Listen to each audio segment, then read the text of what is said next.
સાબરકાંઠા જિલ્લાના હિંમતનગર તાલુકામાં ગાંભોઈ ગામમાં ભવ્ય તિરંગા યાત્રાનું આયોજન કરવામાં આવ્યું હતું। આ યાત્રા ગાંભોઈ પોલીસ સ્ટેશનથી શરૂ થઈ હતી। યાત્રા માંડવી ચોક થઈને બજાર વિસ્તારમાં ફરી હતી। યાત્રા દરમિયાન ડીજે પર દેશભક્તિના ગીતો વાગી રહ્યા હતા। સહભાગીઓએ હાથમાં તિરંગો લઈને દેશભક્તિનો માહોલ સર્જ્યો હતો। ભારતીય સેનાના જવાનોની વીરતા અને શૌર્યની સલામી આપવા માટે આ યાત્રાનું આયોજન કરવામાં આવ્યું હતું। ત્યારે હિંમતનગરના ધારાસભ્ય વીડી ઝાલા યાત્રામાં જોડાયા હતા।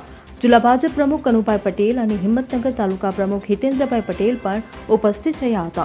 આ ઉપરાંત ગાંભોઈ અને આસપાસના ગામોના સરપંચો, સામાજિક અને ધાર્મિક સંસ્થાઓના આગેવાનો તેમજ મોટી સંખ્યામાં સ્થાનિક નાગરિકો યાત્રામાં જોડાયા હતા। Bureau report CN24 news.